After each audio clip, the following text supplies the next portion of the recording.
전 세계가 브레인의 전쟁이에요. 뇌를 누가 정복을 하느냐에 따라서 선진국의 기로에 서 있다.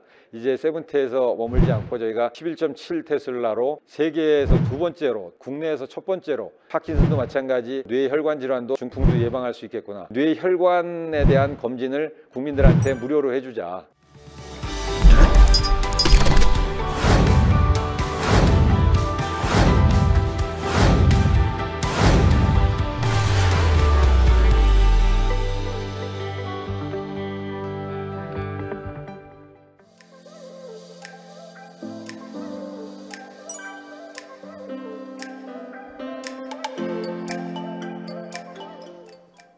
네, 학생 여러분 반갑습니다. 우리 같은 대학교를 대표하는 명품 교양 강좌 지성학 수업을 담당하고 있는 경영학부의 강승환입니다. 반갑습니다.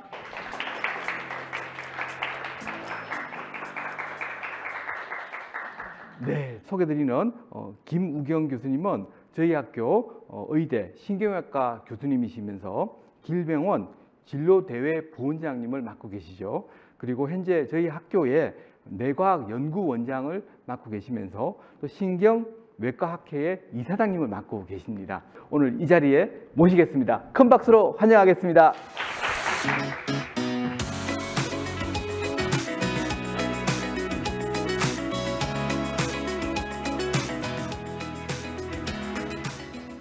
네, 반갑습니다. 사실 저는 이제 아까 소개를 해주셨는데 제가 뇌과학 원장을 맡고 있지만 그런 공학자나 과학자분들을 이렇게 서포트해주고 제가 같이 임상하고 접목을 해주고 그런 역할을 하고 있습니다. 오늘 말씀드릴 내용이 두 가지인데 파트 1에서는 지금 세계에서 두 번째로 11.7 테슬라 MRI라고 하는 것을 초고해상도 진단기기 이거에 대해서 말씀을 드리고 파트 2에서는 국내 최초로 중성자 치료기기를 저희가 개발을 하고 있는데 그거의 개발 현황에 대해서 말씀드리겠습니다. 사실은 이 방대한 두 가지를 가지고 각각 한 20-30분씩 말씀드린다는 게 사실은 무리가 따르는데 슬라이드도 뭐 한 160장 정도 됩니다. 그렇기 때문에 그걸 자세히 설명하는 데는 뭐 몇 시간이 걸리겠지만 오늘 최대한 빨리 또 핵심적인 것만 얘기하면서 일단 기본 개념을 알아가는 시간을 가져보도록 하겠습니다. 중간중간에 여러분들 궁금한 거 있으면 또 질문해 주시면 제가 대답을 해드리도록 하겠습니다. 여기 제목에서 보시다시피 가천대 길병원의 끊임없는 도전이라는 첫 번째 슬라이드가 있습니다. 이것은 저희 아시다시피 가천대학교와 또 가천대 길병원의 설립자이신 이길재 총장님의 항상 구호이십니다. 그래서 저희도 끊임없이 저도 이 병원에 한 35년 있었는데 35년 동안 이런 도전 정신을 가지고 여태까지 오지 않았나 생각이 됩니다. 송도에 가면 인천 송도에 가면 브레인밸리라고 하는 곳이 있습니다. 이 브레인밸리라고 하는 곳에 지금 왜 브레인밸리라고 하냐면 저희가 이런 MRI하고 중성자 치료 이런 걸 개발을 하면서 여기에 이름을 지어야 되겠다 그랬는데 그 이름을 생각해 보니까 우리가 미국에는 실리콘밸리라는 게 있죠. 근데 브레인밸리라는 것이 없다라는 것에 착안해서 저희가 브레인밸리닷컴까지 찾아봤어요. 그랬더니 브레인밸리닷컴의 실체는 없고 브레인밸리닷컴의 도메인은 어떤 딴 사람이 가지고 있으시더라고요. 그래서 그거를 사기는 굉장히 가격이 세서 그거 빼놓고는 브레인밸리자 들어가는 도메인은 저희가 6개 정도 8개 되는 걸 저희가 다 샀습니다. 그래서 브레인밸리라고 하면서 운영되고 있는 것은 저희 인천 송도의 가천대학교 브레인밸리가 유일하다라는 말씀을 드리면서 여러분들이 자부심을 가져도 되지 않을까 생각이 됩니다. 이 송도에 가면 BRC라고 하는 것을 저희 재단에서 가지고 있는데 이 BRC라고 하는 것은 바이오 리서치 컴플렉스라고 하는 겁니다. 여기에는 국내 연구소와 공동연구 집적단지를 조성해 놓고 여러 가지 바이오 클러스터, 메디칼 클러스터를 지금 만들어서 여러 가지 기업들이 입주해서 연구도 하고 생산도 하고 저희들하고 같이 콜라보레이션을 해서 70여 개 업체에 약 300여 명 이상의 연구원들이 들어와서 연구를 하고 있습니다.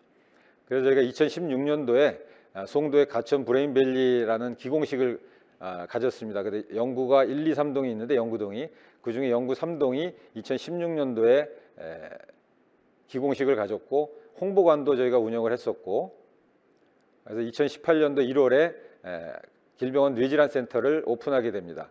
여기에 이제 지금 방금 말씀드린 11.7 테슬라 MRI와 ABNCT에 대한 연구소들이 들어와 있고 있습니다. 그러면서 그 같은 해 4월 25일 날 가천대 길병원 뇌질환센터의 준공식을 총장님을 모시고 성대하게 치렀었습니다. 여기에 브레인밸리 핵심 사업은 크게 두 가지로 나눠집니다. 첫 번째는 보건복지부에서 연구중심병원 사업으로 저희가 진행하고 있는 11.7 테슬라 MRI 개발 사업하고 산업통상자원부에서 국책과제로 하고 있는 가속기 기반의 BNCT, 보론 뉴트론 캡처 세라피라고 하는 붕소 기반 중성자 포획 치료, 이 두 가지를 저희가 핵심으로 하고 있습니다. 이걸 하기 위해서 저희가 돈 투자가 거의 600억 원, 623억 원 정도를 저희가 투자를 한 거죠.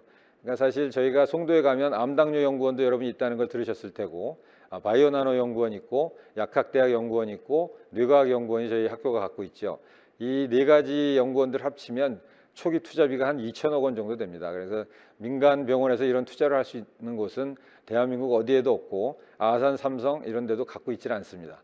이것은 아마 저희 총장님이 한 10여 년 이상 이전부터 이런 해안을 가지고 기초 투자를 해서 이룬 결과가 아닌가 생각하니까 여러분들은 어느 대학보다도 대학에 있는 학생들보다도 자부심을 가지면 좋지 않을까 생각이 됩니다.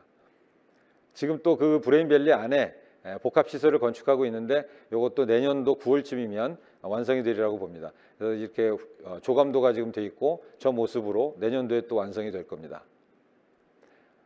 그래서 저희가 보건산업진흥원에다가 이렇게 브레인밸리의 우리의 기대 효과가 뭐냐라는 걸 용역을 의뢰를 줬었어요. 그랬더니 생산 유발 효과가 약 6,700억 원, 또 부가가치가 2,300억 원, 또 고용 유발 효과가 3천여 명의 이런 효과를 가진다. 그래서 저희가 국가 발전에도 굉장히 이바지하고 있다라는 걸 여러분들이 알고 계셨으면 좋겠습니다. 그래서 이제 본격적으로 저희가 가지고 있는 아시아에서 최초로 도입한 7테슬라 MRI와 지금 현재 개발하고 있는 11.74T MRI에 대해서 잠깐 말씀을 드리겠습니다.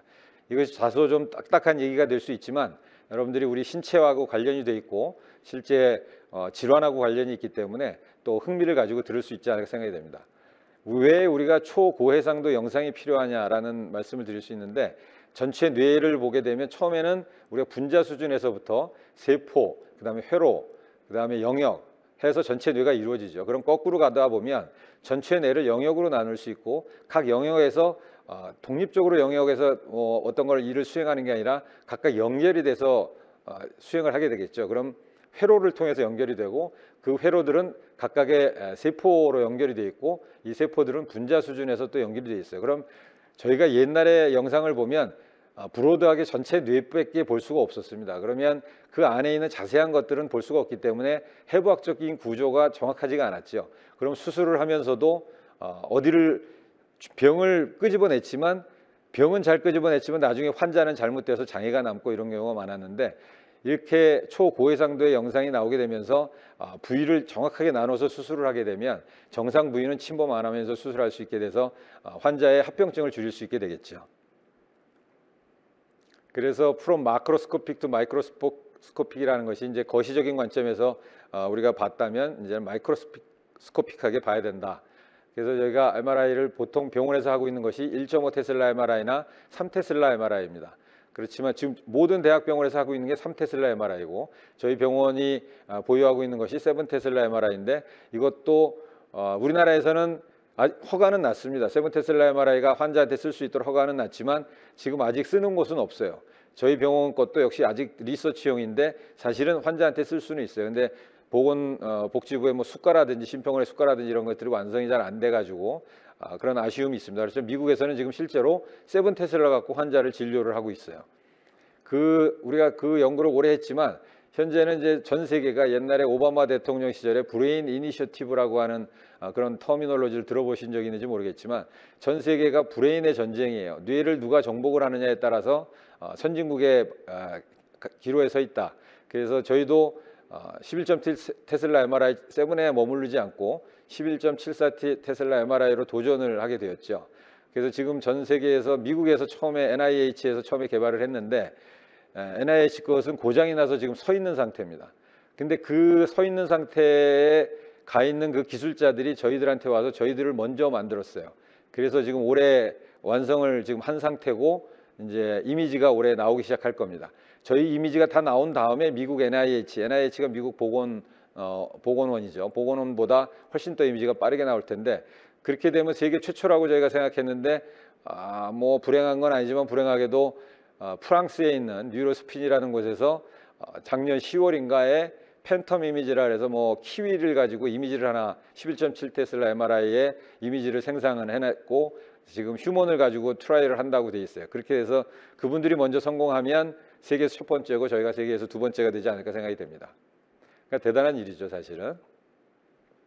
이것이 세븐 테슬라 MRI가 2005년도에 인천 길병원 가천대 길병원에 처음 들어오는 자석의 마그네시 자석이죠. 자석의 모양입니다. 저 가운데 동그란 게 이제 사람이 들어갈 곳이고 이것이 2005년도면 벌써 17년 전에 저희가 벌써 저거를 했다는 거 아니에요? 아시아에서 최초로. 그래서 가장 저런 것들을 차폐 공사를 다 마친 다음에 방사선이 굉장히 자장이 굉장히 세기 때문에 차폐를 해야 되겠죠. 저걸 차폐를 안 하고 저희가 들어가게 되면 뭐 시계나 뭐 이런 마그네틱을 달려 있는 뭐 신용카드 다 망가지게 됩니다. 그래서 다 그런 것들 빼놓고 들어가야 되겠죠. 그래서 저희가 초고해상도 영상 시스템 연구에서는 1.5로 처음에 0.5 테슬라부터 처음에 시작을 했죠. 0.5 테슬라, 1 테슬라, 1.5 테슬라 이렇게 가고 있고 임상에서 쓰는 거는 최소한 1.5 정도는 돼야 저희가 이미지를 어느 정도 병변부위를 발견할 수가 있습니다. 거기서부터 11.74까지 가는 데는 일단 하드웨어도 개발하지만 우리가 사진을 찍은 다음에 여러분들이 관심이 많은 AR을 이용해서 영상들을 갖다가 어떻게 조립을 해서 다음 AI가 또 어떤 질환들을 발견해내고 하는 거에 그런 후속 조치에 대한 영상 후 개발도 저희가 같이 하고 있습니다. 대표적인 걸로 1.5 테슬라와 7 테슬라 MRI 이미지를 비교해 보면 왼쪽의 이미지를 보면 저것도 굉장히 세밀하다고 저 당시에는 굉장히 환호를 했었는데 7 테슬라하고 비교해 보면 1.5에서 안 보였던 것들이 저희가 뇌의 중심 부위예요. 뇌의 간이라 그래서 브레인 스템이라 그러는데 안 보이던 가지들이 자세히 잘 보이죠. 그러니까 저렇게 해상도의 차이가 굉장히 크게 됩니다. 또 지금 현재 병원에 있는 3테슬라 MRI를 보면 테슬라라는 게 자장의 세기를 나타내는 겁니다. 그래서 세기가 커질수록 테슬라가 커질수록 이미지가 굉장히 세밀해지는 거죠. 그 왼쪽 거하고 오른쪽 거 비교하면 왼쪽에서 안 보였던 것이 오른쪽에 혈관의 가지를 보는 거예요. 저게 지금 혈관을 나타내고 있는 건데 그래서 만약에 정상인 환자를 7 테슬라 찍었을 때 보였던 혈관이 어떤 환자는 증상이 없는데 찍었더니 그 혈관이 안 보이더라. 그러면 그 사람은 앞으로 고혈압의 위험성이 있구나. 그래서 이 사람은 조심하면서 살고 또 운동하면서 약을 쓰면서 살게 되는 전에 질병이 발견되기 전에 우리가 발견을 해갖고 예방을 할 수가 있겠죠. 그런데도 쓸 수가 있고 또 이런 것들을 보면 1.5에서 3T, 7T의 그 DTI, TDI라는 영상인데 이거는 트랙을 보는 겁니다. 뇌의 트랙을 보는 건데 트랙도 1.5에서 7이 얼마나 큰 차이를 보는지 영상을 다이렉트로 보면 알 수가 있죠. 또 이거는 헤드에 씌우는 머리에 씌우는 코일이에요. 이런 코일을 직접 또 개발을 합니다. 이 코일이 개발을 직접 못하면 우리가 MRI를 보통 사오면 여러분들이 그런 MRI 회사 이름을 들어봤는지 모르겠지만 지멘스라는 회사가 있어요. G라는 회사가 있고 지멘스라는 회사가 있는데 그런 지멘스라는 회사들은 다 독일에 있습니다. 거기다가 저런 코일이 망가지면 독일에다가 보냈다가 와야 되면 얼마나 그게 오래 걸리겠어요. 그래서 다른 데서 망가지면 다른 데서는 일단 쓰면 국내에 있는 사람들이 고치다가 저걸 보내야 되면 뭐 한 달 동안 MRI 기기가 쉴 수도 있는데 저희는 자체적으로 저걸 만들어요. 그래서 바로바로 수정해서 쓸 수가 있고 그런 코일을 이용해서도 해상도를 굉장히 차이나게 만들 수 있어요. 왼쪽을 보면 8채널 A채널 코일이 있고 오른쪽에는 12채널 코일이 있는데 8채널짜리를 보면 이 저게 머리 모양이죠. 머리 브레인의 윗부분이 잘 안 보이잖아요. 그렇지만 12채널을 쓰게 되면 윗부분까지 선명하게 보이는 이런 것들을 다 연구해서 좀 더 세밀하게 다가갈 수 있는 것을 연구하고 있습니다. 그 다음에 시퀀스라 그래서 우리가 MRI 촬영을 하게 되면 그 촬영 기법에 따라서 얼마나 영상을 구현해내느냐를 알 수 있죠. 그것들은 공학자들이 다 하시는 건데 이런 플레어 이미지라는 게 있고 왼쪽에 또 MPRAGED라고 해서 마그네티제이션, 레피드, 뭐 그레디언트 에코, 3D 이미지 저도 어려워서 이거 잘 모릅니다. 또 TACE라고 하는 건 터보 스핀 에코 이래가지고 지방을 좀 축소시켜서 우리가 이미지를 얻고 플레어 이미지는 뇌에도 물로 구성되어 있어요. 뇌실이라 그래서 그 뇌실에 있는 물을 갖다가 좀 약화시켜 놓은 다음에 이미지를 찍으면 좀 더 선명한 게 또 나오고 이런 이미지들을 해서 3D 구성도 하고 그래서 이런 처리 기법들도 다 소프트웨어 개발을 하고 있습니다. 그 다음에 우리가 뇌혈관이 굉장히 중요하죠. 뇌출혈이 일어나고 하기 때문에 그럼 보통 정상적인 뇌혈관과 또 약해진 뇌혈관을 우리가 구별해내면 이 약해진 사람들을 케어를 해주면 우리가 뇌출혈을 예방할 수 있겠죠. 사실은 뇌출혈을 예방한다는 것이 굉장히 중요하죠. 뇌암이나 이런 것들은 우리가 치료를 해가는 과정에서 수술을 해서 살 수도 있고 하지만 뇌출혈은 한번 터지면 혼수 상태가 됐다가 다시 물론 빨리 수술을 해서 골든타임을 지켜 살려내지만 후유장애가 굉장히 많이 남죠. 그렇게 되면 온 가정이 무너지는 거예요. 뭐 다 성인이 된 자식들이 있으면 모르지만 학생들이 있다든지 초등학교 중학생이 있으면 아버지가 무너지고 어머니가 무너지면 가정이 다 무너지는 거잖아요. 그래서 저희가 요번에 이건 좀 여담이긴 하지만 우리 대통령들 그 대선 나왔을 때 학회에서 가서 대선 공약도 저희가 한번 밀어넣어 본 적이 있어요. 최초로. 뭐냐면 우리 국민 건강 검진에 이 뇌혈관에 대한 검진을 국민들한테 무료로 해주자. 그 뇌출혈이 있는 연령대 예를 들어 뭐 40대부터 50대, 60대까지 MRI 촬영을 해서 혈관을 좀 보게 해서 미리 예방을 해주면 그런 집들이 없어질 거 아니냐. 그랬더니 돈이 너무 많이 드니까 나중에 된 다음에 한번 풀어봅시다 이래갖고 지금 이분만 되셨으니까 가서 또 한번 얘기를 해보려고 그럽니다. 그러면 저희 나라에 뇌출혈이나 이런 거로 해서 장애인율이나 또 사회적 비용을 많이 줄일 수 있지 않을까 생각이 됩니다. 그래서 이것도 혈관벽이나 이런 것까지도 이 MRI를 이용해서 두께를 다 촬영하고 다음 질환을 예방해 볼 수 있는 것들을 구할 수도 있고 또 퍼퓨전 CT라고 하는 것도 이게 뇌출혈인데 맨 위에 오른쪽 사진을 보게 되면 까만 부분이 있죠. 그 까만 부분이 뇌 경색이 된 부분이에요. 그러니까 뇌 혈관이 막혀서 뇌가 예를 들어 썩었다는 거죠. 혈관이 안 통해서. 그렇게 되면 뭐 한쪽 뇌가 망가졌으니까 당연히 장애가 올 수밖에 없죠. 그런 것들을 CT를 안 찍고 이런 MRI를 찍게 되면 고해상도 MRI를 찍으면 CT로 찍은 그 효과가 나타나는 거죠. 조영제를 맞고 CT를 찍는 것보다. 그럼 조영제를 안 맞고 MRI를 찍으면 훨씬 몸에는 해가 없으면서 똑같은 해상도를 얻으니까 좋겠죠. 그 다음에 자기공명영상 후처리 기법이라는 게 아까 말씀드린 대로 영상을 찍긴 하지만 찍은 다음에 사진들을 어떻게 처리하느냐에 따라서 얼마나 좋은 해상도를 얻을 수 있느냐를 하는데 여기 보면은 두 가지가 있어요. 처음에는 카피리나라고 하는 위에 게 카피리나라고 하는 기법이고 카피리나라는 게 브라질의 어떤 칵테일 이름이라 그래요. 이런 것들을 연구하시는 분들이 굉장히 스트레스가 많은지 술을 잘 드시는지 그런 칵테일 이름들을 붙였다 그래요. 그 밑에 거를 보면 스페링이 저 읽어볼 수 있나요, 우리 학생들? 마그모, MAGG 뭐 ULLI 이렇게 돼 있죠. 막걸리라는 거예요. 막걸리. 이거 우리나라 카이스트에서 만든 거예요. 그러니까 브라질은 지네들 칵테일 이름을 빗혀서 카피리나라 했고, 근데 위 비교해 보면 막걸리라고 했던 시퀀스의 이름을 한 것이 똑같은 부위보다 밑에가 훨씬 더 선명하죠. 그래서 우리나라의 그 카이스트의 과학자들이 엄청나신 분들이다. 그래서 막걸리라는 이름으로 이런 시퀀스도 개발을 했다. 그 다음에 여러분들이 가끔 들어봤을 수 있는 파킨슨 디지즈라는 게 있습니다. PD라는 게 파킨슨인데 왼쪽이 정상인데 정상인의 파킨슨의 어디를 보냐 하면 흑색질을 본다 그래요. 서브스탄시아 나이그라라 그래서 STN이라고 그러는데 이 흑질이라는 부위가 저렇게 초생달 같이 아주 깨끗하게 마진이 그려져야 된다고 돼 있어요. 노란 마진이. 그렇지만 초기 파킨슨을 보면 찌글찌글하죠. 그 저 영상을 보고 이분은 파킨슨의 영향이 있구나. 그래서 저희가 도파민너지 약을 준다든지 하는 그런 치료법을 얼리에 쓰게 되면 좀 파킨슨을 딜레이해서 관리를 해나가는 거죠. 이 퇴행성 질환이라는 거는 우리가 퇴행성은 돌릴 수가 없잖아요. 나이를 먹으면 나이를 돌릴 수 없듯이 퇴행이 된 거는 돌릴 수 없지만 이 퇴행을 늦추게 되면 우리가 장수를 하게 된 거기까지가 늦추면 우리가 늙어서 노화로 돌아가실 수는 있어도 파킨슨이나 치매로 돌아가시진 않겠다. 그게 얼마나 소중한 거예요. 우리가 돌아가실 때까지 자기 자식을 몰라보고 기억을 잊어버리고 이런 것보다 그걸 관리하면서 늙어서 더 이상 살 수 없을 때까지 관리해주면 그런 병을 이기지 않을까 하는 역설적인 부분도 있지 않을까 생각이 됩니다. 그런 그 흑색질의 볼륨 같은 것도 측정을 할 수 있는데 보통 3T MRI 이런 데서는 저런 볼륨을 측정할 수가 없었어요. 1.5T, 3T까지는 되지만 1.5T 같은 데서는 없었고 그러면 11.7T, 뭐 7T까지 가서는 좀 더 세밀하게 그 볼륨을 측정할 수 있으니까 그 볼륨이 줄어든 것만 봐도 우리가 더 이상 검사를 안 해도 예방을 할 수 있고 진단을 할 수 있고 할 수 있겠다. 이것도 마찬가지 얘기니까 좀 더 넘어가겠습니다.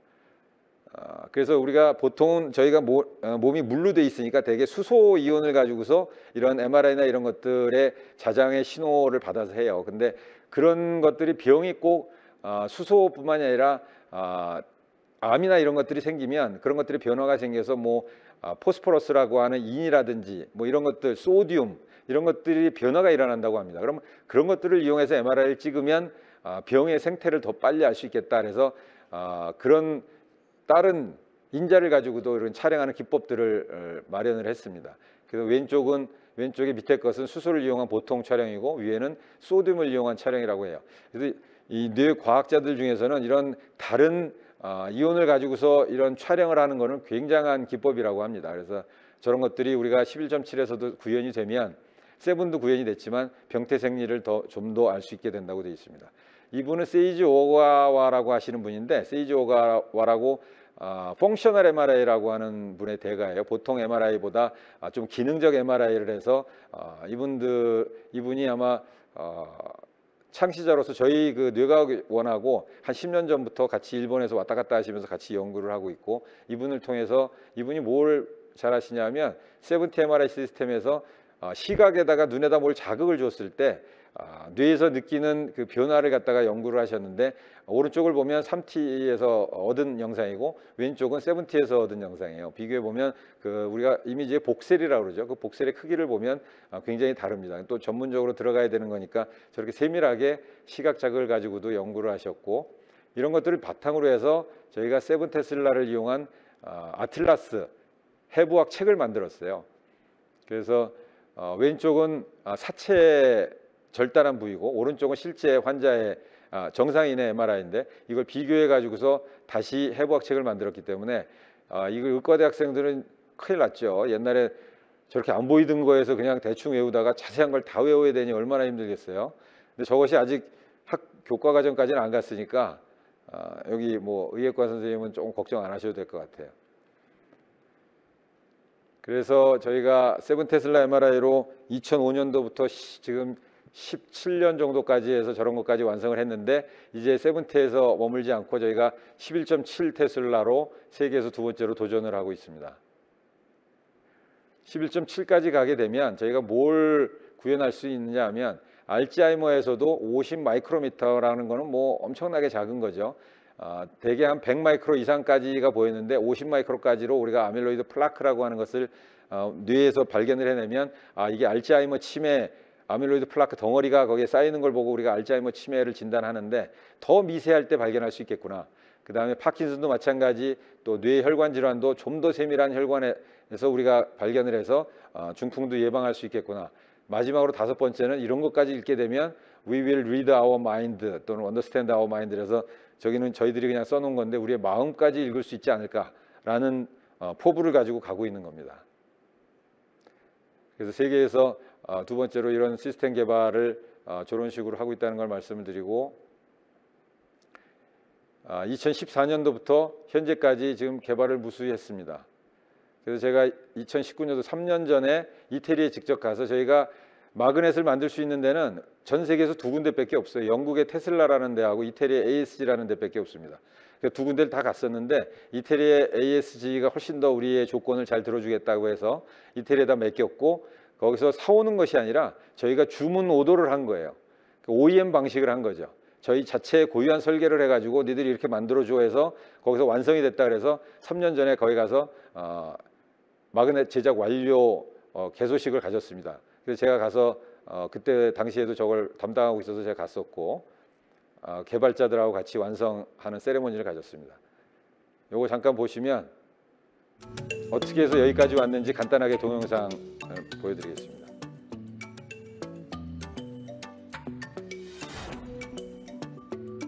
볼륨 조금 높여야 되지 않나요?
그래서 그 과정들이 지금 이렇게 나와 있고 이게 다 송도에 있는 그 가천 뇌질환 센터에 들어가는 사진입니다. 그래서 이 자장을 올리는 게 굉장히 중요한데 자장 올리는 거 이게 자장을 올리려면 냉각을 해야 됩니다. 그래서 질소 냉각기를 이용했고 처음에 10.74까지 올렸고 안정이 돼가지고 저희가 11.74까지 올려서 안정적으로 완성을 했습니다. 그래서 요 오른쪽에 있는 거는 펫입니다. 이 펫하고 MRI를 융합을 했을 때 좀 더 MRI는 해부학적인 영상을 보는 거고 펫이라고 하는 건 분자학적인 영상을 보는 거예요. 그러니까 왜 건강검진에도 펫을 찍는다고 하는 뭐 부모님들께서 찍는다고 하는 게 들어본 적이 있을지 모르겠는데 펫을 찍으면 혹시 분자 레벨에서 뭐가 변화가 있다라는 게 몸 전체에서 나타납니다. 그러면 전체에서 그 부위를 다시 자세히 봐가지고 조기에 암을 발견할 수 있는 게 펫이에요. 그럼 그런 펫과 초고해상도 MRI 해부학을 연결하면 더 자세하게 나올 수가 있겠죠. 그래서 저희는 그 두 가지를 연결하는 저렇게 레일을 통해 가지고 환자가 그 침대에 누워 있으면 한쪽으로 들어가서 MRI를 찍고 한쪽으로 레일 타고 와서 펫을 찍어서 그 이미지를 융합하는 세계 최초입니다. 저거에.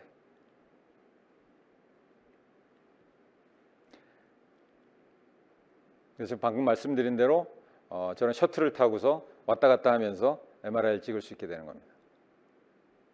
그 다음에 이제 저희가 이걸 갖고 다 완성이 됐기 때문에 동물 실험을 먼저 해야 되겠죠. 영장류를 넣을 수 있는 동물 계류실까지 만들어 놨고 그런 것들을 본원하고 구월동 본원하고 송도 분원에 각각 다 설치가 되어 있습니다.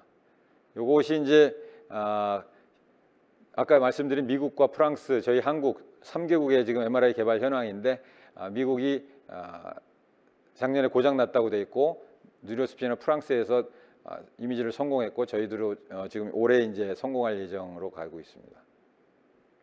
이것뿐만이 아니라 이러한 것을 극초장 MRI 시스템을 개발한 보유 연청 기술을 가지고 저희가 다음 과제를 하려고 하고 있어요. 다음 과제는 오픈 MRI라는 겁니다. 오픈 MRI는 아까 여러분들이 궁금해할 수도 있는데 되게 이제 통으로 들어가서 있으니까 환자들이 불안해하니까 저렇게 통에 안 들어가고 오픈된 스페이스에서 MRI를 찍자. 그 다음에 보통 MRI는 누워서 찍잖아요. 누워서 찍으면 허리나 디스크나 이런 관절 질환들은 되게 하중을 유지한 상태에서 병이 일어나는 거잖아요. 그러니까 그런 병이 일어나는 상태에서 그대로 스탠딩으로 해서 MRI 찍자. 그러면 오히려 질환을 더 잘 발견할 수 있지 않을까. 그래서 그런 오픈 스탠딩 MRI를 저희가 도입하려고 하고 있습니다. 저렇게 이게 목뼈인데 일어나 있을 적에는 저렇게 튀어나옵니다. 그렇지만 누워 있을 적에는 저기 쑥 들어갈 수 있어서 누워 있을 때 MRI 찍었을 때 병을 발견하지 못할 수도 있는 거죠. 근데 환자는 아프다 그러고 그러니까 저희가 환자 맞춤형으로 저런 것들을 쓰게 되면 훨씬 더 이니셔티브를 가질 수 있는 겁니다. 그래서 저런 것들을 다 이용해서 지금 다음 단계를 저희가 가려고 하고 있습니다. 그래서 뇌과학연구원은 이런 것들을 이용해 가지고 최첨단의 극초해상도 MRI를 세계에서 두 번째로 개발하려고 하고 있습니다. 이상으로 파트 1을 마치고 우리 학생 여러분들 궁금한 점이 있으면 질문을 받도록 하겠습니다. 네, 우리 차현석 학생. 네, 안녕하십니까. 법학과 3학년 차현석입니다. MRI를 촬영할 때 조영제를 맞는다고 알고 있는데 그 조영제가 일부 사람들한테 부작용이 좀 심한 걸로 알고 있습니다. 그러면 11.74 테슬라 MRI 기술을 도입을 하면 그런 조영제를 맞지 않고도 선명한 촬영이 가능한지 궁금합니다. 네, 지금 말씀하신 대로 그런 부작용을 줄이기 위해서 이런 것들도 개발이 된 거라고 합니다. 왜냐하면 이 조영제라는 거는 아주 발작적인 작용을 일으켜 갖고 환자를 위험에 빠뜨릴 수도 있는 거기 때문에 지금도 아주 조심스럽게 하고 있어요. 우리가 CT 찍을 때 또는 배를 찍을 때 조영제를 넣고 찍죠. 저도 건강검진할 때 한두 번 찍어봤는데 맞았더니 굉장히 뜨거운 느낌이 머리 위까지 쭉 올라갑니다. 그래서 그걸 잘 모르고 했을 적에는 이게 뭐지?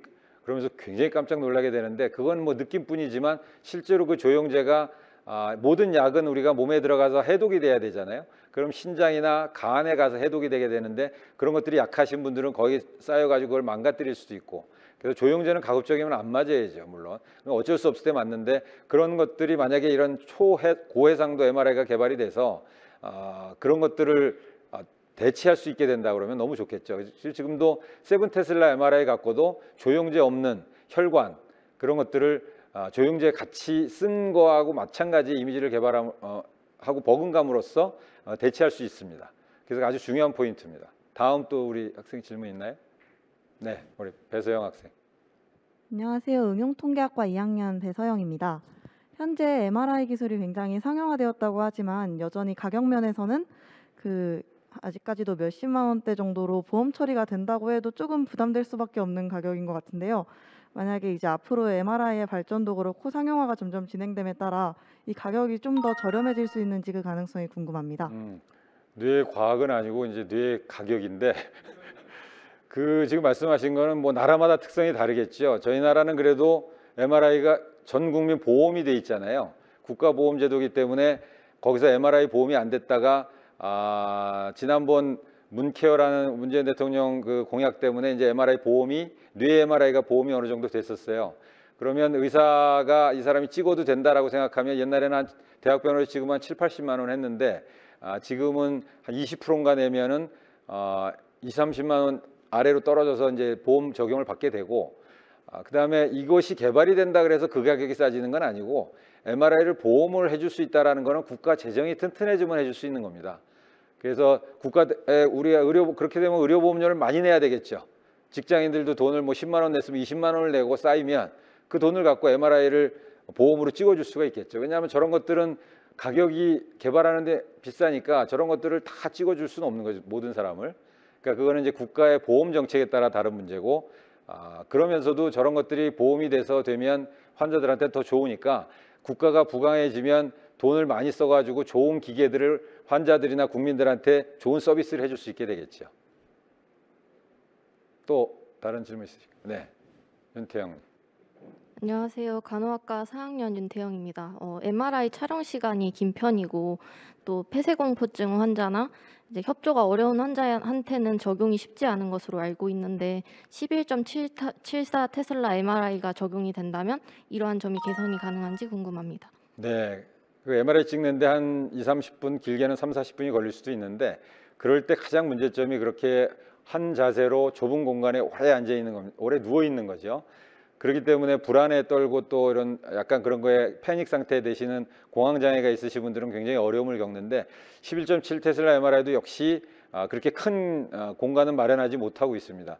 그 이유는 그렇게 되면 공간이 커질수록 우리가 자장의 세기를 올리는데 문제가 있다고 돼 있고 더 공간을 크게 만들어서 자장의 세기를 만들려면 이 자석을 둘로 잘라 가지고 붙여야 된다고 돼 있는데 그렇게 되면 자석의 균질도도 떨어지면 이미지가 또 해상도가 낮아지기 때문에 현재까지 그 문제는 아직까지는 해결되지 못하고 있고 그런 분들은 우리가 불가피하게 안정제를 투여해서 재워서 사진을 찍는다든지 그런 방법을 취하고 있습니다. 네, 우리 마지막 차현석 선생님. 갑자기 든 궁금점인데 11.74 테슬라가 기존에 활용하는 MRI랑 비교했을 때 우리 신체나 인체에 좀 악영향을 줄 수 있는지 아니면 뭐 그런 지장을 줄 수 있는지 그런 점이 있는지 궁금합니다. 우리 자장이라고 하는 것은 사실은 CT나 방사선이라고 하는 건 방사선이기 때문에 몸에 해롭죠. 그래서 저희가 건강검진을 한다 그럴 적에도 부모님들이나 한다 그럴 때 뭐 배 CT를 다 찍어본다든지 전신을 찍는다든지 이러면 방사선이 굉장히 노출이 많은 거예요. 그래서 그거를 본인이 원한다고 다 찍어주진 않고 이 정도까지는 하셔도 됩니다 이렇게 조절하고 있는 중인데 MRI라고 하는 거는 우리가 자장이라는 지구가 자장에 둘러싸여 있는 거라 인체 해가 없는 걸로 돼 있죠. 그렇지만 초고해상도 MRI는 진짜 인체 해가 없느냐 그것이 지금 10.5 테슬라까지는 인체 해가 없다 이렇게 돼 있습니다. 그래서 11.74도 거기에 버금가게 괜찮을 거라고 지금 돼 있고 프랑스에서 이미 11.74로 사람한테 찍은 경험이 있기 때문에 그런 자료들을 모아서 저희 국내의 KFD에서도 통과가 되지 않을까 생각이 됩니다. 앞에 파트 1에 대한 질문 이 정도로 마치고 시간이 없기 때문에 파트 2에 우리 중성자 치료기가 개발이 어떻게 되어 있는지 말씀을 드리고 다시 또 질문을 받도록 해보겠습니다.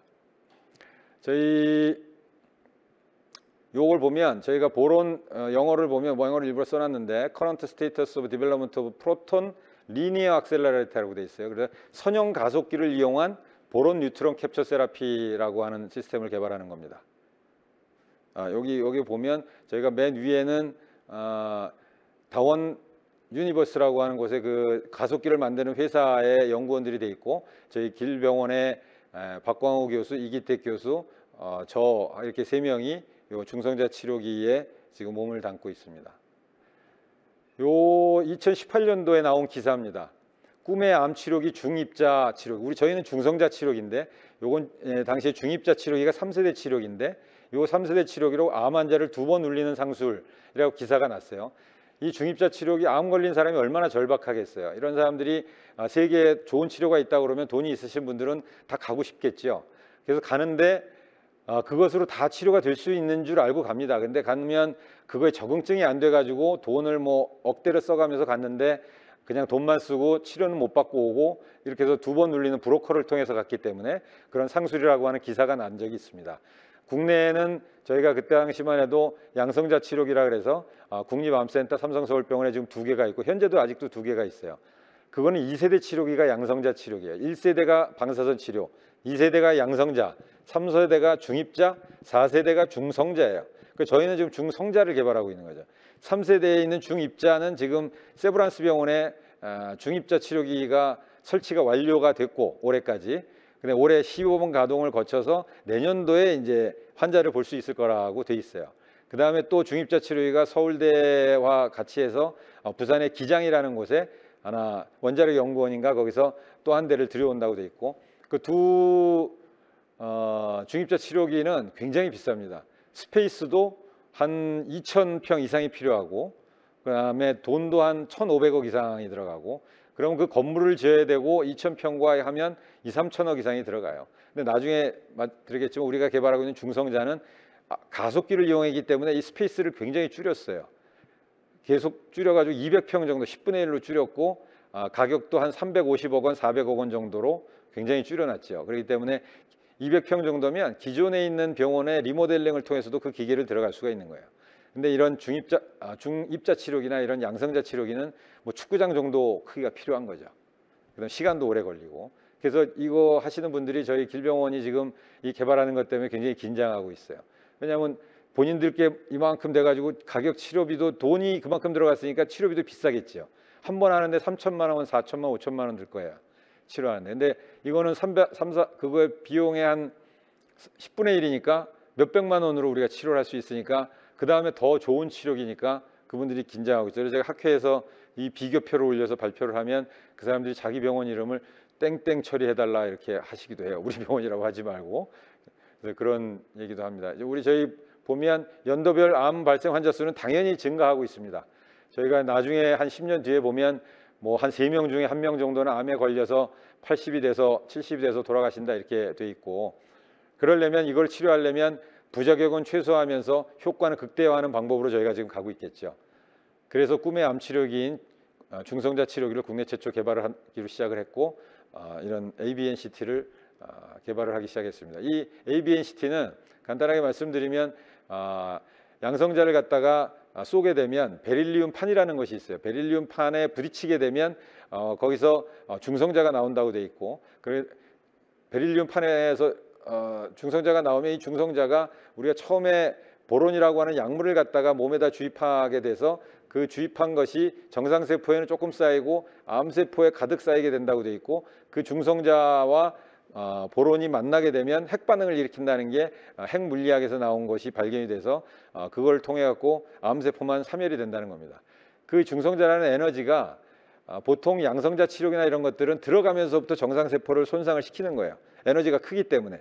그렇지만 이 중성자는 에너지가 낮기 때문에 정상은 괜찮고 들어가서 그 중성자 있는 보론이 있는 데서만 터지기 때문에 정상인 세포가 사멸이 적게 되는 거라 굉장히 좋은 치료가 되는 거죠. 저희 나라에서의 이 BNCT도 많이 연구를 했다고 되어 있습니다. 92년도, 96년도에 한국원자력연구원 키람스라는 데서 의학원이죠. 키람스에서 처음 시작을 했고 캐리라고 하는 원자력 연구원에서도 이런 테크놀로지에 대한 기초를 수립을 했고 나중에는 또 보론 약물도 키람스에서 연구를 했었고 한양대학교에서 BNCT에 대한 ABNCT에 대한 디자인까지 한번 설계를 했다는 것이 2002년도부터 7년도까지 돼 있었다고 돼 있고 그 다음에 지금 코막이라고 하는 양성자 연구단에서 백매부라고 하는 프로톤 라인학을 갖다가 건립을 해놨습니다. 이 백매부는 굉장히 에너지가 큰 거예요. 그래서 저희가 연구하고 있는 이 ABNCT는 10매부를 달성을 했습니다. 그래서 저거는 지금 저희 길병원과 가천대학교에서 보론 약물을 만들었고, 그 다음에 병원에서 저런 치료를 지금 하려고 하고 있습니다. 근데 요걸 보면 ABNCT의 리니어 선형 가속기를 이용한 거, 또는 가속기도 세 가지가 있어요. 정전형 가속기, 일렉트로스타틱, 그 다음에 사이클로트론이라고 하는 거 원형 가속기가 있는데, 이 세 가지 중에서 리니어가 제일 좋은 걸로 되어 있습니다. 그것들은 뭐 일본에 지금 에도가와하고 쭈쿠바 대학하고 있고, 이스라엘에 있고, 이태리에 있고, 저희 대학에서 하고 있는 겁니다. 이 노란 표시가 액셀러레이터 기반의 BNCT고, 빨간 것이 리액터 베이스, 리액터라는 것이 원자로죠. 원자로로 하는 데는 굉장히 많아요. 그 원자로로 하는 데도 제가 가봤는데, 원자로로 하는 데 갔더니 그 원자로 있는 데에 한 구석에 뭐 이런 커튼을 쳐놓고 환자가 거기 간 거예요. 그러고서 원자로를 열어가지고 거기서 치료받고 나니까 굉장히 열악하죠. 근데 환자는 절박하니까 또 치료 효과가 있으니까 그걸 하다가 뒤늦게 발견한 것이 이제 이런 BNCT라고 해서 가속기를 이용한 걸 발견을 하게 됐죠. 그 다음에 또 일본에서 그것이 가장 활발했는데, 일본에 지진이 일어나면서 후쿠시마 원폭이 터지면서, 원자로가 터지면서 그때 중단이 됐었어요. 그래서 ABNCT가 개발할 수 있는 가속도가 더 붙은 거죠. 저희 인천에 이런 질환센터에 있다는 것이고, 아까 말씀드린 대로 저희 산자부 과제로 해서 2016년부터 지금 5년 동안 과제를 했고, 작년 6월에 과제 보고서를 올렸고, 이건 저희 혼자 못하고 이런 가속기를 만드는 회사, 또 이런 약물을 만드는 회사, 또 이 다원시스 다원메닥스라는 회사는 저희들이 고속철도를 만드는 회사였대요. 그 고속철도를 만들었는데, 일본에다가 그 고속철도를 만들어 수출을 했는데, 가봤더니 그런 걸 이용해서 저런 암 치료를 하더라. 그래서 우리나라에서도 할 수 있지 않을까. 그래서 이 회사가 전국에 있는 병원들을 찾아다녔어요. 그러다가 뭐 서울대, 연대, 고대 다 찾아다니고 아산삼 찾아다녔는데, 마지막으로 저희한테 와서 뇌과학연구원, 가천대 뇌과학연구원이 최고다. 그래갖고 저희하고 일을 하게 된 겁니다. 그래서 저희가 지금 임상 연구를 서울대, 아산, 삼성, 세브란스, 카톨릭 이런 사람들을 다 데리고 가천대 길병원이 주관기관이 돼가지고 이 사람들이 참여기관으로 이 개발을, 임상 실험을 할 예정이에요. 굉장히 자랑스럽죠. 그래서 이 뉴클리어 리액터라고 하는 원자로를 이용한 거는 저 빨간 것으로 되어 있지만, 굉장히 원자력이기 때문에 굉장히 해가 되겠죠. 그다음에 거기서 나오는 폐기물도 있겠죠. 그다음에 많은 사람이 필요하게 되겠고, 그렇기 때문에 저걸로서 병을 치료할 수 있고 병원하고 가까이 있을 수가 없는 거죠. 저희도 대구인가 대전에 있었죠. 거기만 있으니까 서울에 있는 병원하고 연결이 될 수가 없고, 환자의 가동성이 떨어지기 때문에 그 원자로를 이용할 수가 없는 거예요. 그래서 붕소와 중성자 핵반응 에너지로 선택적 암세포 참여라는 BNCT를 개발하고 있고, 이걸 하려면 의약품을 개발해야 된다고 돼 있고, 치료 계획 시스템 TPS라고 해서 트리트먼트 플래닝 시스템을 소프트웨어를 개발을 해서 사전에 환자들을 서베이하고 어떻게 치료할 계획을 다 세운 다음에 중성자 발생 장치가 또 있어야 되겠죠. 이 세 가지를 5년 동안 제가 개발을 한 겁니다. 그래서 되도록이면 낮은 에너지를 가져야 정상을 세포에 해가 졌기 때문에 낮은 중성자 에너지를 하는 것이 목표였고, 그래서 아까 얘기한 대로 10MeV를 갖다가 저희가 완성을 했고, 세포 단위로 치료하면서 한 번에 치료하는 거, 양성자 치료기는 지금 10번 정도 치료하는 경우도 있어요. 근데 이거는 1시간 이내에 한 번 치료로 암을 치료하자라는 게 목표로 해서 과제를 지금 하고 있는 겁니다. 일본에서도 94년 이후에 본격적으로 그 원폭 이후에 상용화를 추진해서 지금 2년 전에 겨우 FDA 승인을 얻었어요. JFDA 승인을 얻은 거죠. 근데 이게 굉장히 오래전부터 연구는 해왔지만 상용화되는 거는 지금 몇 년 안 되고, 그것도 일본만 돼 있고, 그러니까 저희 나라가 이거를 올해 지금 임상 실험을 해서 되게 되면 2, 3년 이내에 국내 환자들이 외국에 나갈 필요가 없게 되는 거죠. 이런 플랜을 가지고 저희가 했었고, 이게 실제 환자 사진인데, 환자가 두경부암이 있는 환자, 얼굴에 있는 환자가 이렇게 앉아 있습니다. 중성자가 나오는 입구에. 그렇게 되면 왼쪽에서 액셀러레이터 시스템으로 해서 중성자를 쏘게 되면 저 피부 사진에서 왼쪽에 있는 것 같이 저렇게 피부암이 있었는데, 저걸 6개월 치료했더니 흔적 정도만 남아 있고 그 밑에 것도 거의 흔적만 남아 있어요. 저거를 만약에 암이라 그래서 저희가 칼로 나이프로 수술로 치료했다 그러면 얼굴이 뭐 엉망이 됐겠죠. 미용을 할 수도 없고. 그러니까 저건 너무너무 획기적인 거게 되겠죠. 그래서 보통 방사선 치료의 1년 생존율을 10%만 떨어져도 이게 굉장한 신기술이라고 돼 있다고 돼 있어요. 근데 지금 1년 생존율이 거의 2배 가까이 지금 돼 있고 2년 생존율도 1.5배 정도 이 치료를 해서 나오고 있습니다. 저는 일본의 보고예요. 그래서 기존 요법으로 치료되는 난치성 환자들에게 효과적인 혁신적인 치료법이다라는 말씀을 드리고 이 2020년 3월에 아까 유효성 입증으로 상용화가 되었다. 요것이 지금 송도에 저희 가천 뇌질환센터에 설치되어 있는 기계 모습입니다. 중성자 발생장치. 저것이 지난달에도 복지부에서 뭐 산자부에서 과기부에서 다 와서 보고 갔어요. 이건 뭐 저희밖에 없으니까. 그래서 너무 고맙다고 이런 걸 개발해 줘가지고 감사하다는 말씀을 듣고 있고 저 밑에 2, 3층에 가보면 치료실이 2개가 있습니다. 그래서 2사람을 동시에 치료할 수 있게 1시간에 양성자 치료기는 거의 몇 시간이 걸리기 때문에 하루에 1~2명 정도 치료하나 제가 그렇게 들었고 저희는 2명으로 해서 하루에 거의 1시간 이내에 치료하니까 한 8명, 10명 목표가 굉장히 많은 환자를 치료를 할 수가 있죠.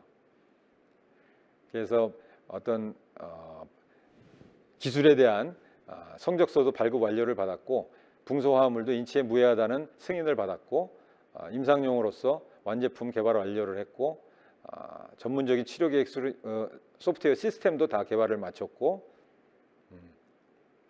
방사선 나오는 선량 시스템도 개발을 완료를 했습니다.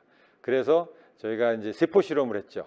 그래갖고 세포 실험을 해서 유효성을 입증을 했고 종양이 죽는다. 그 다음에 세포 실험 다음에는 동물 실험을 해야 됩니다. 동물 실험을 했는데 보면 처치를 아무것도 안 한 군, 또 중성자만 치료한 군, BPA라고 하는 그 약물을 붕소약물을 주고 중성자를 준 군 쫙 했더니 묻혀치고는 당연히 뭐 종양이 그대로 있겠죠. 나머지 오른쪽 보면 종양이 거의 다 사라진 걸 볼 수가 있습니다. 그래서 임상 프로토콜도 저희가 병원에서 스크리닝을 한 다음에 TPS 시스템을 이용해서 계획을 세우고 붕소약물, BPA라는 약물을 어떻게 투여할까라는 그런 프로토콜을 마련을 했습니다. 그래서 이 과제 마감한 결과서 보고서를 냈고 요건 일본 예인데 미야다케라는 사람이 일본에서 이걸로 유명하신 아주 교수님이에요. 그 재발성 GBM이라는 것이 뭐냐면 글리오블라스토마 멀티폼의 뭐 의학 용어지만 뇌 교모 세포종이라고 굉장히 악성 종양입니다. 뇌종양 중에서도. 그래서 여러분들이 뭐 드라마 같은 데 보면 뇌종양 수술하고 몇 개월 만에 돌아가실 수도 있고 이런 종양인데 이런 종양을 생명을 굉장히 늘려놓은 거죠. 맨 왼쪽 거는 이 중성자 치료하기 2개월 전 사진이고 그 다음은 1개월 전 사진, 마지막에는 중성자 치료하고 7개월 후인데 왼쪽에 있었던 병변이 거의 다 없어졌죠. 그 다음에 이것도 재발성 그 교모세포종인데 중성자 치료 왼쪽 게 3개월 전, 그 다음에 3주 전, 세 번째 사진이 치료하고 나서 2개월 후, 그 다음에 12개월 후인데 맨 왼쪽 거하고 오른쪽을 비교해 보면 있었던 덩어리들이 수술을 안 하고 저 중성자만 쏘였는데도 굉장히 효과가 좋게 유지되고 있고 요 왼쪽에 있는 것도 종양 덩어리가 저렇게 큰 게 있었는데 6개월 후나 치료 BNCT 후에 6개월 후, 25개월 후까지 재발을 안 하고 잘 유지돼서 환자가 살아있다. 보통 6개월 이내에 다 돌아가신다고 돼 있어요. 수술하거나 안 하거나 간에.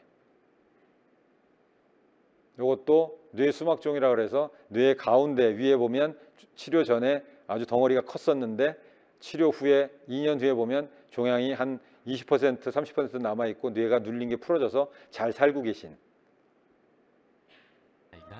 이것은 일본에서 요 치료한 예를 한번 보여드리는 겁니다. 원자로를 이용했어요, 얘네들은. 田中伊佐子さん65歳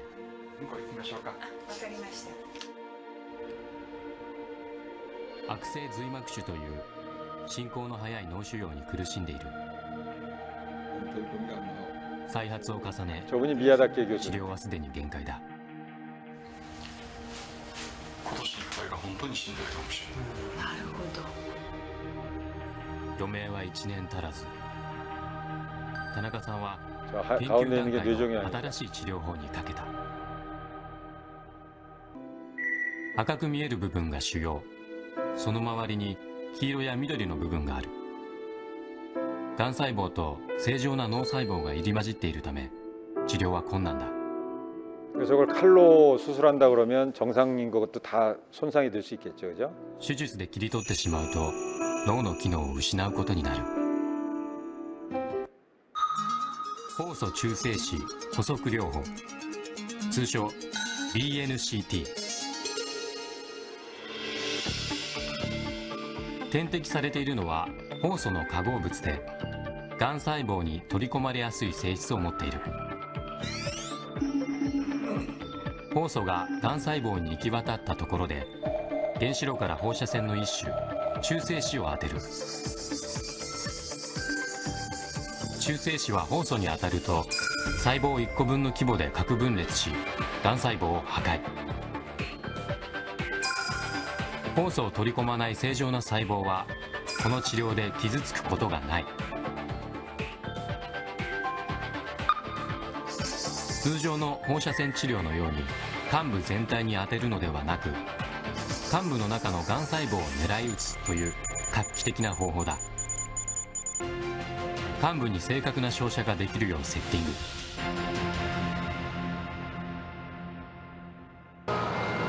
그리고 원자로기 때문에 저렇게 거대한 장치들이 있는 中性子が外に漏れないよ 저기에 뭐 병실이 있거나 이런 것도 없어요. 저 뒤에 보면 그냥 침대가 또 있죠. う照射開始。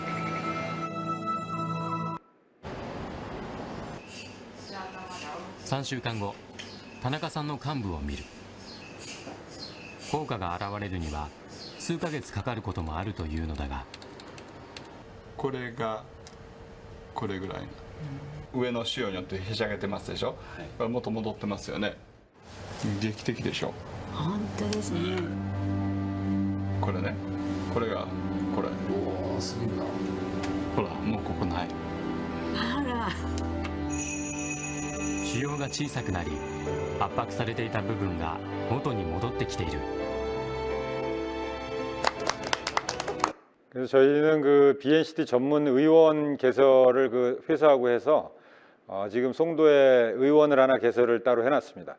그러면 그 의원에서 이제 여러 가지 치료, 보통 환자 임상하는 그 5군데 서울대, 아산, 삼성, 세브란스, 카돌리 이런데 저희하고 하는 데서 환자를 보고 CT를 거기서 찍고 환자 트리트먼트 플래닝을 한 다음에 저희 의원으로 오면 의원에서 붕소 약물을 맞고 기다리다가 중성자를 쏘고 그 다음에 하루 이틀 정도 관찰한 다음에 다시 원래 병원으로 돌려보내주는 그런 시스템으로 해서 지금 의원을 하나 개설을 했고, 그래서 다기관으로 해서 임상을 추진하는 거는 보통 저희 일본도 단기관에서 자기들 혼자 이렇게 추진했지 여러 기관에서 동시에 안 했어요.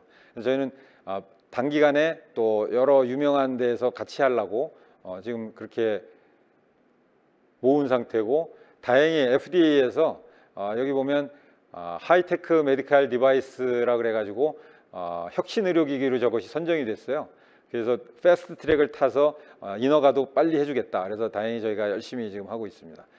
아까 모두 얘기했지만 우리나라의 국내 최초의 BNCT 개발 도입으로서 양성자, 중입자, BNCT 세 가지 비교표, 이것이 그냥 요약인데, 아까 얘기했듯이 양성자는 한 700억 원 되지만 1000평이 필요하고 우리나라 현재 2군데 있고, 중입자 한 1,500억 원에 2,000평 이상이 필요하고, 우리 중성자 더 좋은 기계지만 200평에 350억 원 정도 돼가지고, 이것이 만약에 저희가 되면 나머지 것들을 다 누를 수 있고 환자들한테 더 좋은 치료를 더 저렴한 가격에 우리나라에서 치료를 해드릴 수 있을 것 같습니다.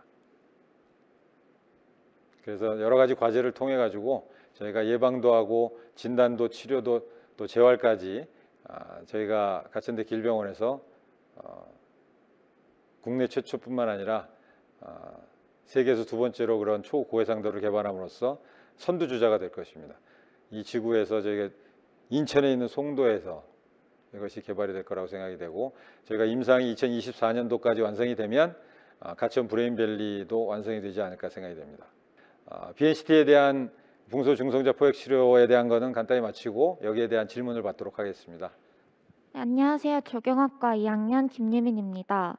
BNCT 기술에서 붕소가 사용된다고 말씀해 주셨는데 왜 이 붕소가 이 물질로 선정이 되었는지 또 다른 물질로 대체될 수는 없는지 궁금합니다. 네, 좋은 질문이신데 대개 핵 반응을 일으켜서 지금 붕소하고 중성자하고 만나서 핵 반응을 일으켜서 암세포를 사멸한다고 돼 있잖아요. 그런 것들이 핵 물리에서 붕소하고 중성자가 만나면 그렇구나라는 걸 알게 돼가지고 이걸 의료에 응용을 한 겁니다. 그 다음에 우리가 또 MRI를 찍을 때 가돌리늄이라는 그걸 쓰는 것도 있어요. 조영제로서 그것도 굉장히 그 자체로서는 독성이 굉장히 강합니다. 그래서 그런 것들도 인체에 무해하게 가공을 해갖고 넣지만 모든 중금속들이 몸에 들어가면 안 좋잖아요. 그래서 이 붕소도 마찬가지지만 그래서 붕소도 몸의 인체에 무해할 수 있도록 가공을 해가지고서 들어가고 이게 암세포에만 이렇게 쌓이게 되는 것도 정상세포에도 쌓이지만 암세포에는 BBB라고 하는 블러드 브레인 베리어라고 하는 그 장벽이 있는데 그 장벽이 질환이 생기면 장벽이 깨지기 때문에 그 깨진 장벽 틈을 통해 가지고서 붕소가 쌓이게 되는 겁니다. 그래서 암세포에 더 많이 쌓이게 되고 그래서 중성자를 쏘게 되면 암세포만 죽게 되는 겁니다. 또 다른 질문 있으신가요? 네, 강지원 학생. 동양어문학과 강지원입니다. 기존의 표적 항암 치료와 중성자 암 치료기가 무슨 차이가 있는지 궁금합니다.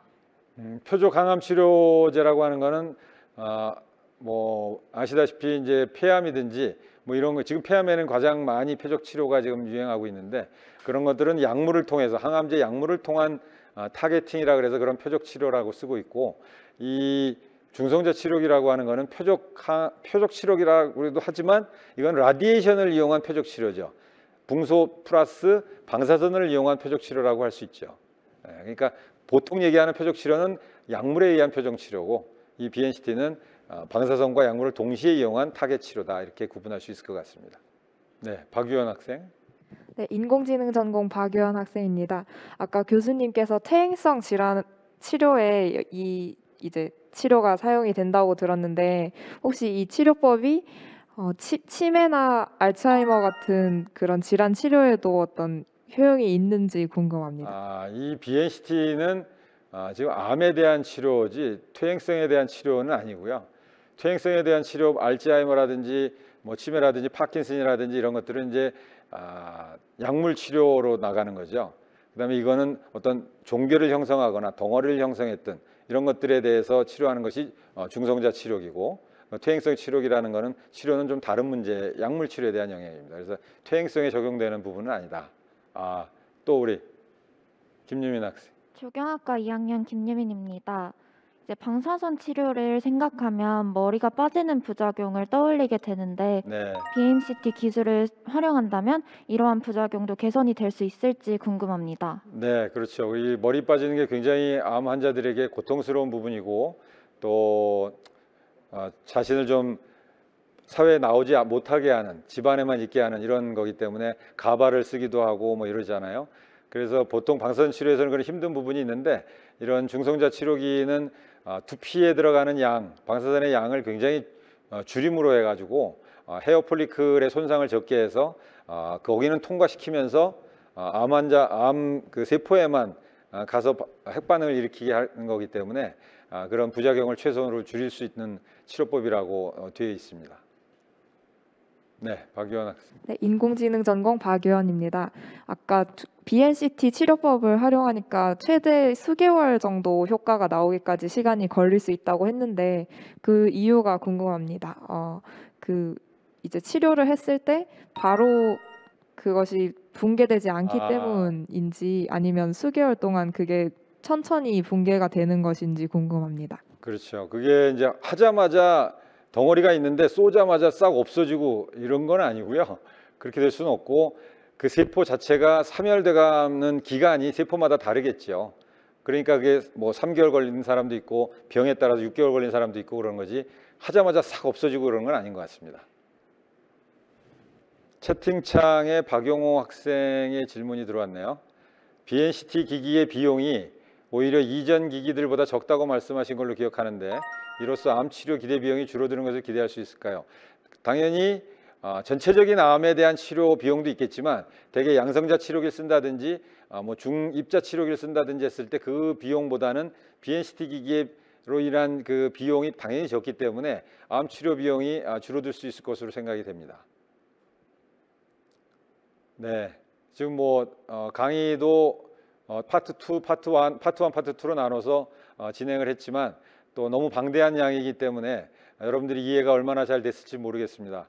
제가 뭐 충분하게 전달 드렸다고 생각은 안 하는데 그래도 어느 정도 이해는 됐으리라고 생각을 하고, 가장 큰 포인트는 이런 것들은 세계 어디에서도 할 수도 있는 거지만 그것이 저희 가천대에서 이런 연구들이 세계에서 두 번째로 또 국내에서 첫 번째로 이런 것들을 하고 있다는 것이 저희 가천대학교의 위상을 말해주는 것이 아닌가 생각이 되고, 여러분들도 이런 것들의 자부심을 가지고 여러분들 연구하고 싶은 것들이 있으면 교수님들 상의하셔가지고 저희들과 컨택이 되고 언제든지 도와줄 자세가 되어 있기 때문에 여러분들한테 여러분들이 앞으로도 큰 꿈을 가지고 이 국내뿐만 아니라 아시아, 세계로 나가서 훌륭하신 분, 또 훌륭한 과학자, 훌륭한 AI 학자, 훌륭한 뭐 메타버스 학자, 이런 사람들이 다 나오시기 바랍니다.